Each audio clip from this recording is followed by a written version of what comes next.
ლათას ხეობის გენოციდი 1840-1851 წლები. 1840-იანი წლების დასაწყისში რუსეთის იმპერიის წინაშე იდგა ერთი მთავარი დაბრკოლება წებელდა დალის ხეობა. ეს იყო კავკასიის ერთ-ერთი ყველაზე მიუვალი და თავისუფალი რეგიონი, რომელსაც რუსული ადმინისტრაცია დაუმორჩილებელ ბუდეს უწოდებდა.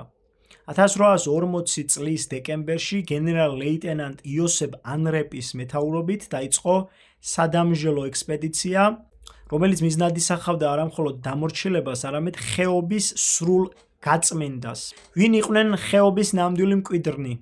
ისტორიული სიმართლე, რომელიც დღეს ხშირად იჩქმალება, არის ის, რომ ლათას და დალის ხეობაში მოსახლე მარშანიების თემი არ იყო დღევანდელი აფსუა, ჩრდილო კავკასიური ტომების იდენტობის მატარებელი. დალელები და წებელდელები იყვნენ ავტოქტონური მთიელები, რომელთაც სისხლისმიერი კულტურული და ეკონომიკური კავშირი ჰქონდათ სვანებთან და მეგრელებთან.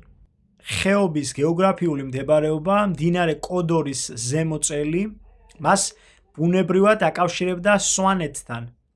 მათი ადათ-წესები, საოჯახო სამართალი და მეომრული სული უფრო ახლოს იყო ქართულ მთიანეთთან, ვიდრე იმ ტომებთან, რომლებიც ჩამოსახლდნენ ამ რეგიონში. გენერალმა ანრეპმა გამოიყენა ეგრეთ წოდებული ზამთრის ბლოკადის ტაქტიკა.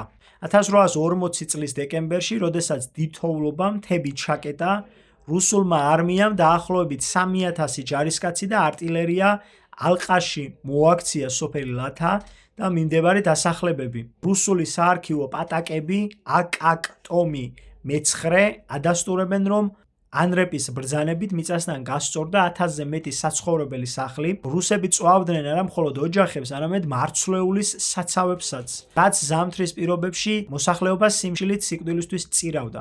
ადგილობრივები, რომლებიც артиლერიასა და თოვლს შორის აღმოჩნდნენ, მოქცეულნი გარბოდნენ მაღალ მთიანეთში.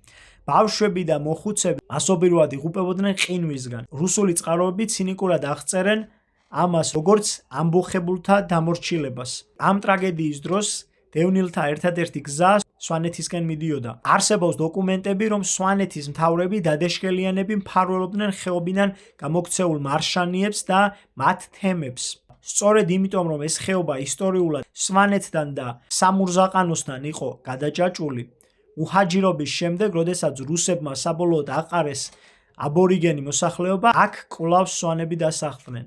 ეს არ იყო უცხო მიწის დაკავება, არამედ დაბრუნება იმ ხეობაში, სადაც მათი სისხლით ნათესავები საუკუნეების მანძილზე ცხოვრობდნენ. დღევანდელი სიტუაცია კი ყველამ ვიცით. ეგრეთ წოდებული აფხაზეთის ომის პერიოდში აქაურ მოსახლეობას ისევ მოუწია თავიანთი სახკარის დატოვება და ეს ტერიტორიები დღესდღეობით არის დროებით ოკუპირებული.